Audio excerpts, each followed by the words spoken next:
시간 함께 하신 하나님 말씀 에베소서 6장 16절입니다. 에베소서 6장 16절 한 목소리로 합독하도록 하겠습니다. 모든 것 위에 믿음의 방패를 가지고 이로써 능히 악한 자의 모든 불 화살을 소멸하고 아멘. 내 음성을 들으시는 주님께 약속된 응답을 얻는 성도들이 되시기를 주님의 이름으로 간절히 축원드립니다. 우리는 예수 그리스도의 대속의 은혜로 구원을 얻었고 그 믿음으로 주님 앞에 나와서 지금 예배를 드리고 있습니다. 그런데 우리 삶을 살아가면서 이 십자가 대속의 은혜에 대해서 얼마나 깨닫고 그리고 얼마나 감사하며 살아가고 있습니까? 로마서 1장 18절 시작. 하나님의 진노가 불의로 진리를 막는 사람들의 모든 경건하지 않음과 불의에 대하여 하늘로부터 나타나나니 아멘.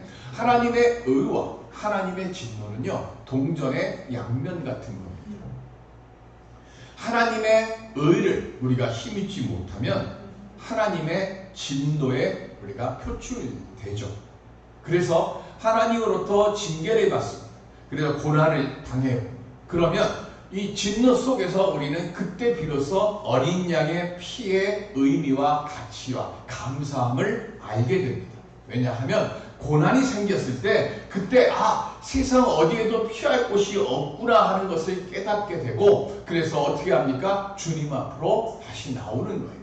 그래서 주님의 십자가 보혈의 공로를 의지해서 주님 앞에 나를 불쌍히 여겨 주옵소서, 나를 긍휼히 여겨 주옵소서라고 우리가 아뢰면 다시금 은혜를 받아서 그 진노의 자리에서 복의 자리로 또 새로운 은혜의 자리로 우리가 옮겨져 오는 거예요. 그러니까 우리는 항상 진노와 하나님의 의 사이에서 왔다 갔다 하는 거죠. 도널드 사이더가 쓴 이것이 진정한 기독교다라고 하는 책에 부활하셔서 승천하신 예수님하고 천사 가브리엘이 대화하는 것을 이제 상상해서 글을 썼어요. 가브리엘이 예수님께 여쭈어요. 어떻게 되었습니까? 맡으신 사명대로 세상을 구원하셨습니까? 그때 예수님이 글쎄 그렇다고 할 수도 있고 아니라고 할 수도 있지. 나는 세상의 죄를 짊어지고 대신 죽었고 나를 믿는 자는 영원히 살 것이다라고 약속했지. 나를 따르던 무리한테 성령을 보내주었고 세상을 구원하는 사명을 이루라고 그들에게 이야기를 했지. 그랬더니 가브리엘이 깜짝 놀라면서 아니 그럼 세상을 구원하는 계획을 전직 어부들, 전직 세리들, 전직 창녀들 그들에게 맡겼다는 말씀입니까? 하고 이야기를 합니다. 예수님이 그런 셈이지. 그랬더니 그들이 실패하면 어떡합니까? 다른 대안은 있습니까? 그때 예수님 말씀하십니다. 아니 대안은 없어요. 하나님은 세상을 구원하시기를 원하는데 그 세상을 구원하는 일에 천사를 쓰지 않으셨어요. 세상을 구원하는 일에 놀라운 존재들을 무언가들을 보내주시지도 않았어요. 그리고는 전직 어부들, 전직 세리들, 전직 창녀들 같은 주님의 말씀에 응답한 그 사람들을 가지고 쓰시기로 결정하셨습니다. 다른 대안은 없습니다. 오늘 예배를 드리러 이 자리에 온 우리들도요. 하늘이 무너지는 날을 준비하는 사람들로 부르심을 받았습니다. 우리 만남의 교회 그리고 여러분들이 살고 있는 가정을 위해서 다른 천사가 오지도 않고요. 다른 누군가가 오지도 않습니다. 지금 이곳에서 우리가 부르심을 받았어요. 내 가정에 내가 부름을 받았어요. 그러면 내 가정을 구원하고 내 교회를 구원하고 내 일터를 복되게 만들고 성공하게 하고 실패하게 하는 건 다 전적으로 누구에게 달려있어요? 바로 나 한 사람. 우리 각자에게 달려있어요. 대안 없습니다. 그럼 우리가 해야 될 건 뭡니까? 깨닫게 해달라고 주께 기도하는 거죠. 그리고 이 비밀을 전할 수 있는 능력과 이 비밀을 설득시킬 수 있는 지혜를 주님 제게 주시옵소서. 우리가 구해야 할 것은 바로 거기서부터 시작하는 거죠. 주님 세상을 변화시켜 주십시오라고 우리가 기도하면 하나님 뭐라 그러셔요? 너부터 바꾸라 그러잖아요. 내 가정을 변화시켜 주십시오 하면 나 먼저 바뀌어야 돼요. 내 생각이 바뀌어야 되고 내 생각이 바뀌면 내 행동이 바뀌고 내 행동이 바뀌면 그때부터 내 일터도 바뀌고 내 가정도 바뀌고 내 교회도 바뀌게 되는 거예요. 지금 주님은 우리에게 말씀하십니다. 너희 한 사람 한 사람 외에 다른 대안은 없다라고 말씀하시는 거예요. 오늘 하나님의 부르심 받은 소명에 응답하고 내 가정과 내 교회와 내 일터를 살리고 세우는 오늘 우리들이 될 수 있기를 주님의 이름으로 간절히 축원드립니다. 어떻게 그런 일을 할까요?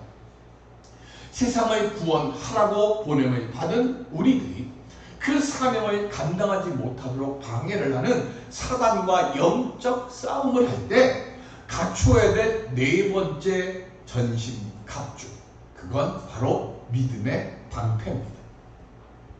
왜 방패를 가져야 할까요? 고대 전쟁에서 가장 위력적이고 효과적인 공격 수단은 불화살이죠. 화살도 위험하죠. 그런데 그 화살 끝에다가 기름 뭉치를 넣거나 아니면 솜뭉치를 넣고 거기다가 불을 붙여요. 그래서 꺼지지 않게 만들어서 적진을 향해서 쏩니다. 불화살에 맞거나 아니면 건초돔이나 또는 머무르려고 했던 천막에 이 불화살이 맞으면 어떻게 됩니까? 영화에서 많이 봤잖아요. 바로 불이 붙어버리는 거예요. 그러면 피할 수도 없습니다. 그리고 식량 창고에 붙으면 식량이 다 날아가 버리죠. 이 불화살에 대처하는 것이 뭡니까? 방패입니다. 로마군의 방패는 길이는 한 120cm 그리고 너비는 한 70cm 정도가 됩니다. 그런데 일반적인 그 당시에 우리도 마찬가지예요. 전 세계적으로 이 방패 중에 로마군의 방패만 특별합니다. 금속으로 만들어진 것도 있지만 대부분 다 나무에다가 가죽을 몇 겹으로 둘러싸요. 말린 가죽. 그리고 거기에다 겹겹이 놓고 뒤에 손잡이를 만들어 놓습니다. 그런데 로마군의 방패는 이따가 다시 말씀드리겠지만 특별한 점이 또 하나 있어요. 그런데 다른 나라의 방패는 다 어떠냐면 우리 바이킹 영화 같은 데 보면 방패가 나오는데 보통 어떻게 돼요? 우리 캡틴 아메리카 방패. 캡틴 아메리카를 안 보셔서 모르죠. 캡틴 아메리카 방패는 이렇게 동그래요. 근데 일반적으로 방패하면 다 동그랗습니다. 근데 로마군은 직사각형. 이게 엄청나게 전쟁에서 다른 위력을 발휘합니다. 방어력이 워낙 뛰어나고 특별히 전쟁이 개시가 되면 이 방패에다가 물을 잔뜩 먹입니다. 무거운데 왜 거기다가 물까지 먹일까요? 이유는 하나죠. 불화살이 쏟아지면 물을 잔뜩 먹이면 불화살이 꽂혔다가 바로 불이 꺼져버려요. 그러니까 위력이 대단한 거죠. 마귀의 불화살은 그럼 뭘까요? 화살 끝에 솜뭉치나 기름 발라서 불을 쏘는 것처럼 마귀는 이 불화살에 모든 악하고 잘못된 생각들을 그 끝에 바릅니다.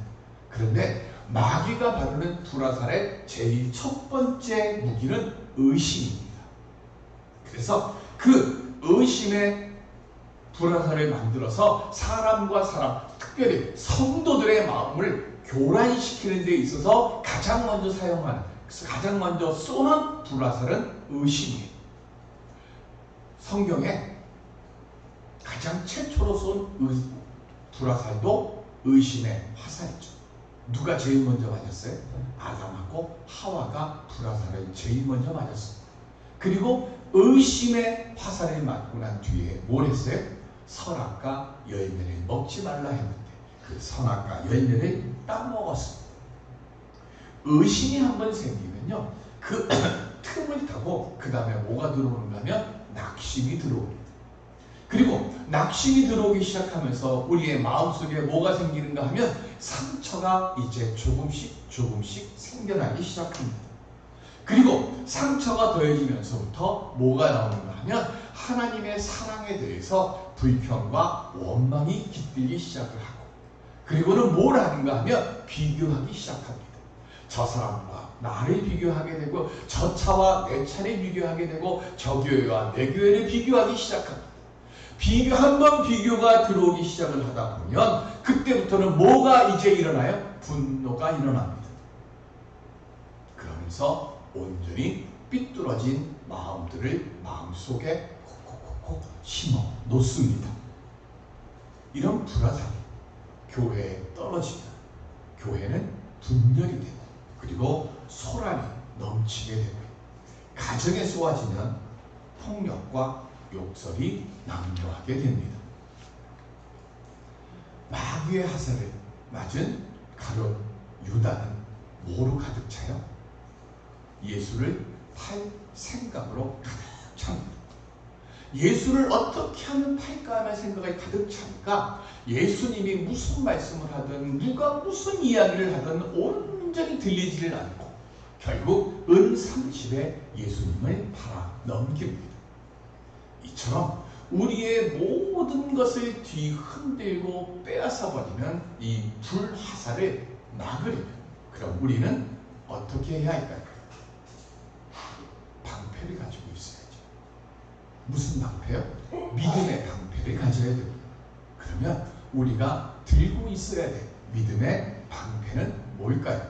로마서 10장 17절 시작. 그러므로 믿음은 들음에서 나며 들음은 그리스도의 말씀으로 말미암았느니라. 아멘. 성경을 알고 성경 속에 계시된 하나님을 아는 것이 참 믿음입니다.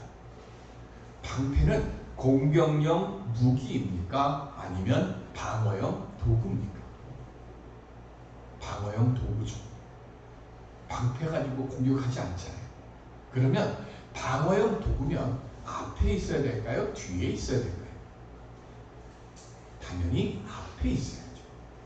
다른 말로 이야기하면 우리의 믿음에 제일 앞에 있어야 될 것이 뭐예요? 말씀이죠. 하나님의 말씀에 대한 확신, 하나님의 말씀에 대한 신뢰가 맨 앞에 있어야 되는 거예요. 마귀의 특성은 뭐예요? 참소하는 자라고 했어요.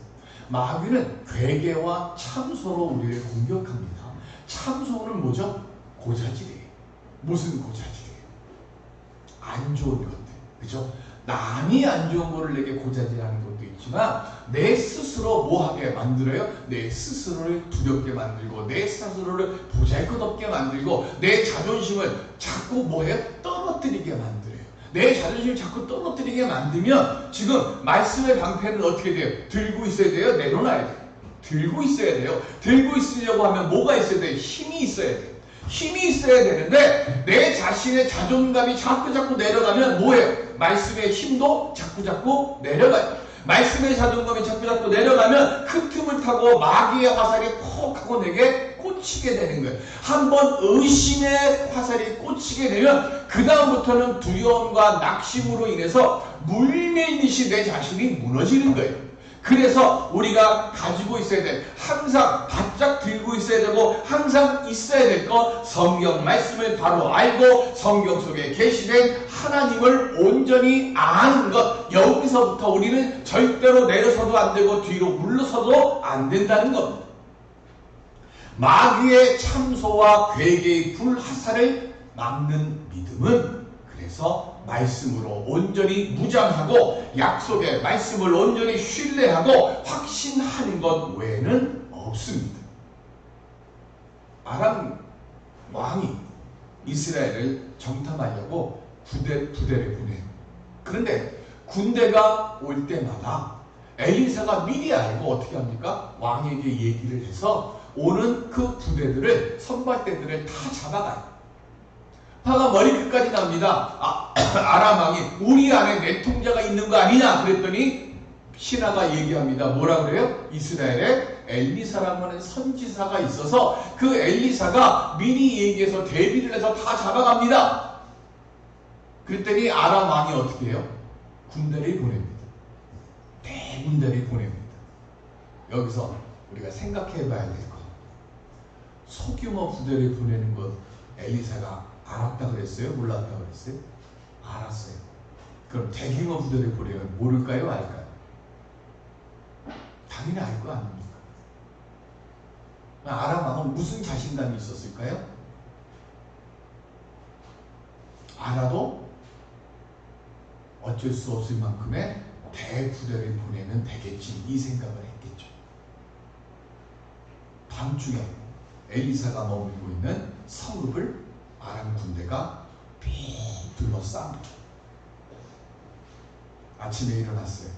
엘리사 사환이 그 모습을 보고 깜짝 놀라서 엘리사에게 가서 이 얘기합니다. 내 주여, 우리가 어찌하리까? 그때 엘리사가 뭐라고 얘기를 하죠? 두려워하지 말라. 아람 군대보다 우리와 함께 한 자가 더 많다. 그럼 우리는 뭘 알 수 있어요? 엘리사는 아람 군대가 온다는 걸 알고 있었다는 거죠. 근데 아무런 조치를 안 취합니다. 왜 안 취했을까요? 아람 왕이 알아도 어쩔 수 없을 거라고 생각하는 대부대를 보내오는 것, 그 자신감. 엘리사는 무슨 자신감? 니들이 아무리 많은 군대를 보내와도 나는 뭐 한다고요? 열왕기와 6장 17절 시작. 기도하여 이르되 여호와여 원하건대 그의 눈을 열어서 보게 하옵소서 하니 여호와께서 그 청년의 눈을 여심해 그가 보니 불말과 불병거가 산에 가득하여 엘리사를 둘렀더라. 아멘. 성화 많이 보죠, 이 성화. 그죠? 불 하늘에서 탁 군대가 구름 위에 탁 마차 막 이렇게 있는 거. 엘리사는 아람의 군대가 올 때 이미 하나님이 뭐 하신 거예요? 불병거와 불명거와 천사가 다른 대안을 지금 주신 것을 알고 있는 거예요. 근데 문제는 나는 아는데 두려움에 벌벌 떨고 있는 엘리사의 사화는 몰라요. 그래서 어떻게 합니까? 하나님께 기도합니다. 여러분들 말씀에 확신이 있으십니까? 아람의 군대가 나를 쳐들어오고 아람의 군대가 내 삶의 진지를 뒤흔들 때 우리는 엘리사처럼 나를 도우러 오시는 하늘의 군대를 볼 줄 아는 눈이 먼저 우리가 띄어져야죠. 그래야 두려워하지 않죠. 두렵게 되면 제일 먼저 뭐가 와요? 영안이 닫혀요. 영안이 닫히면 당황하게 돼서 뭘 해야 될지 몰라요. 내 안에 있는 능력도 꺼내서 써야 되는데 꺼내서 쓰지를 못하는 거예요. 두려운 마음, 떨리는 마음이 오게 되면 내가 무엇을 해야 할지를 모르게 되고 우왕좌왕하게 되는 거예요. 그래서 어떻게 돼요? 내 가정에 내가 지금 구원을 시킬 자로 다른 대안이 없어요. 지금 여러분들의 가정에 우리 만남의 교회 각 자리에 내가 지금 다른 대안이 없는 구원자로 하나님이 지금 보냄을 받은 사람들이 파송자들이란 말이에요. 파송자들이라고 하면 나는 제일 먼저 뭐부터 기도해야 돼요? 엘리사와 같이 나를 도우러 오는 하늘의 부대를 볼 줄 아는 영안이 열려지게 해 주옵소서예요. 두 번째는 뭐예요? 나만 보면 됩니까? 안 돼요. 그래서 어떻게 돼요? 사환에게 영안이 열려서 저 군대를 볼 수 있게 해 주옵소서라고 기도를 드려야 되는 것이고 내가 보아야 그래서 두려워 떨는 저들도 볼 수 있게 되는 거죠. 우리가 기도해야 되는 것이 바로 거기에 있는 거예요. 나만을 위해서 기도하는 것이 아니라 지금 저 두렵고 떨리는 마귀의 불화살에 맞아서 두려움에 떨어가지고 내 안에 있는 하나님의 영적인 능력을 사용하는 것 방법도 잃어버리고 내 안에 능력이 있음도 보지 못하는 저들을 주여 눈이 뜨여지게 하여 주셔서 감당기 어려운 시련이나 의심이 올 때 믿음으로 주를 바라보고, 그래서 제가 계속 말씀드리잖아요. 나를 구원할 생명의 말씀을 꼭 가지라고.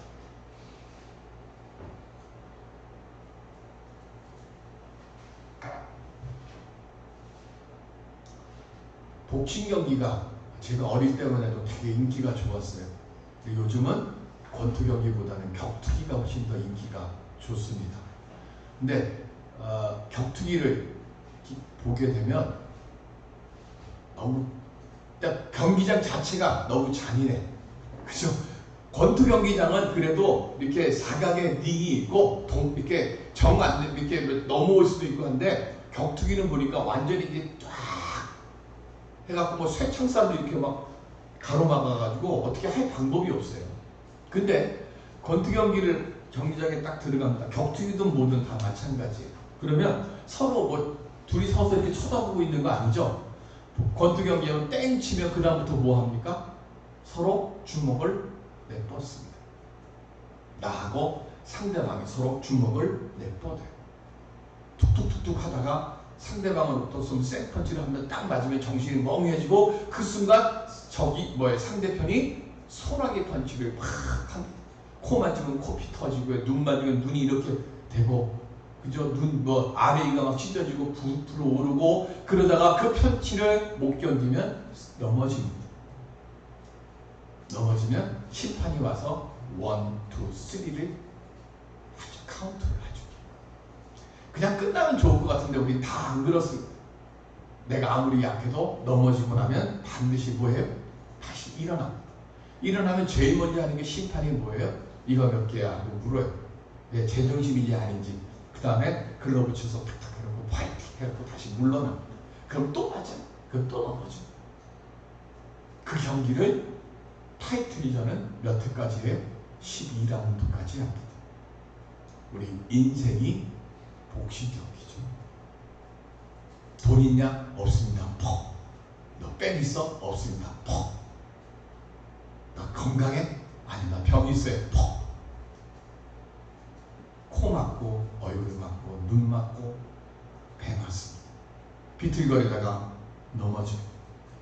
그러니까 늘 지치고 늘 피곤한 삶이 계속 됩니다. 인생은 이런 복싱 경기 같잖아요. 돈도 없고 백도 없고 육신은 병이 들고 어디 의지할 것도 없어요. 그때 나를 지켜줄 것이 무엇이 있습니까?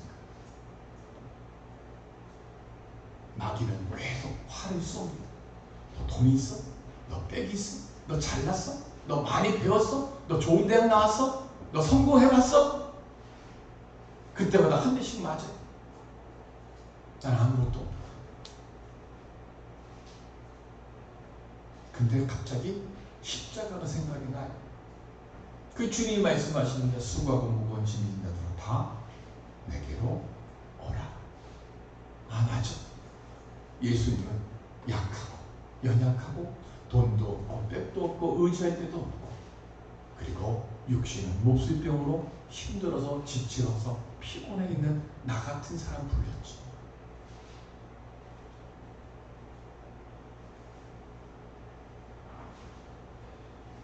홍수환 알아요?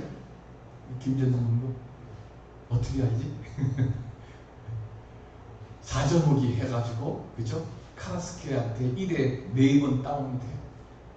옛날 눈이었으면 무조건 끝나는 거였는데, 그때 눈이 바뀌어갖고 몇 번이고 넘어져도 일어나면 다시 할 수 있다 그래서 4번 쓰러졌어. 그 다음 해가 바뀌었는데 기적이 일어나잖아요. 기적이 일어나서 카라스키아를 역전 KO승을 합니다. 우리의 인생에 사전오기의 역전 인생을 어떻게 만들까요? 딱 하나죠. 돈도 없고 빽도 없고 힘도 없고 아무것도 없지만, 그래도 하나님이 나를 부르셔서 하나님의 그 계획하신 일을 선포하라고 내게 주신 사명을 감당하고자 할 때, 그때 생명의 길, 승리의 길을 보는 영광이 우리에게 열려지는 것. 그때 우리는 우리의 인생을 뒤집어 놓을 수 있는 하나님의 도움, 하나님의 능력, 하나님의 힘이 내 삶을 바꾸어 놓게 되는 것을 경험하게 될 겁니다. 로마군의 방패는 아까 말씀드렸잖아요. 특별한 효과가 있다. 능력이 있다. 내 인생 바꾸는 거예요. 남편이, 아내가, 자녀들이 대신 못해줍니다. 내 인생 바꾸는 건 오직 나밖에 못하는 거예요. 내가 깨어 있어야 그 다음에 뭐예요? 나와 함께하는 이들이 도울 수 있는 접촉점을 그 다음 만드는 거예요. 그러니까 분명한 것은 남들이 내 교회 살려주고 남들이 내 가정 지켜주는 거 아니에요. 내가 하는 거예요. 그러나 시작은 내가 하지만 함께 할 수는 있어요. 로마군의 방패가 그렇습니다. 로마군의 방패는요, 평소에는 한 개씩 이렇게 되어 있어요. 그런데 결합할 수 있게 만들어졌어요. 그래서 앞에 있는 병사가 저기 화살을 쏘는 공격을 하게 된다 그러면 앞에 있는 병사가 무릎을 꿇고 화살을 탁 세우면 뒤에 있는 병사도 같이 이 방패를 탁탁탁 연결하면 우리 저 태양광처럼 이렇게 하고 네모나게 돼서 완전히 한 무리를 쫙 이루게 됩니다. 동그란 방패는 어떻게 틈이 생겨요. 그래서 그 틈 사이로 화살이 들어와서 병사들이 맞아서 쓰러지게 되면 그 주변이 다 무너지는데, 네모난 방패, 직사각형의 방패는 완전히 딱 돼서 화살이 들어올 틈이 없게 만들어 놓는 거예요. 가정에서 우리 식구들이 하나가 돼서 방패에 기도를 드리면 교회가, 목회자와 성도들이, 성도와 성도들이 한 마음이 되어서 방패의 기도를 드리면 7번 넘어져도 7번 일어나고 마침내 승리의 노래를 부를 수 있는 역사를 주님께서 우리에게 허락해 주실 줄로 믿습니다. 마귀는 우리의 모든 것을 빼앗아가고 생명까지 빼앗아가려 하지만 십자가 위에서 우리에게 생명을 주시려고 대속의 죽임을 당하신 예수 그리스도를 바라보면 용기가 나고 참을 수 있고 견딜 힘을 얻게 됩니다. 늑대들이 대한 과학자들이 연구가 많았는데, 한 과학자가 특별히 이 늑대들의 음형과 음성을 분별하는 특별한 프로그램을 만들었어요. 그랬더니 늑대들이 의사소통하는 이유를 알게 된 거예요. 사람인데 이 특별한 프로그램을 만들어 놓으니까 100마리 늑대가 있는데 100마리의 늑대들의 음성이나 음향이나 음색이 다 다르더라는 거죠. 그래서 누가 우 하고 울면 아 이거는 저가 했구나는 거를 알더라는 거예요. 이게 왜 중요할까요? 시편 3편 4절 시작. 내가 나의 목소리로 여호와께 부르짖으니 그의 성산에서 응답하시는도다. 아멘. 뭐라고요? 내 목소리로 내 삶의 자리에서 주님을 향해서 주여 하고 부르니까 하나님이 성산에서 왜 하고 대답하시더라는 거죠. 우리가 반드시 기억해야 될 것, 우리는 누구나 하나님께서 내 기도를 들으시고 응답하신다는 그 사실을 알 수 있는 특권, 그리고 우리에게 있어서 그 능력이 있다는 거예요. 언제? 그래서 우리는 성경 말씀과 일치하는 하나님의 음성을 들을 수 있게 해달라고, 나를 도우시는 성령님의 능력을 사용할 수 있는 주님, 주 앞에 말씀의 사람, 기도의 사람, 소망의 사람 되게 해주시옵소서. 오늘 우리가 그렇게 소망 중에 믿음의 말씀의 방패를 들고 있을 때 내 삶이 바뀌고 내 가정이 바뀌고 우리 교회가 변화되게 될 줄로 믿습니다. 주님은 우리에게 말씀하십니다. 약속의 말씀으로 무장한 믿음의 방패를 들고 함께 소망의 기도를 드리고 그 소망의 기도를 통해서 내 교회를 살리고 내 가정을 살리고 내 일터를 복되게 하는 하나님의 사람들로 살아가라고 오늘 우리를 이 자리에 불러주셨습니다. 주님의 이 부르심에 주여 제가 여기 있나이다 저를 사용해 주시옵소서 기도하며 하나님의 거룩한 능력으로 나를 살리고 함께하는 이들을 세우고 살릴 수 있는 우리 모두가 될 수 있기를 주님의 이름으로 간절히 축원드립니다. 은혜의 아버지 하나님, 주님의 사랑을 경험하고 체험하고 감사함으로 아버지 하나님 세상에 선포할 수 있는 우리들 되게 해 주시옵소서. 감사하며 예수 그리스도의 이름으로 기도드립니다. 아멘.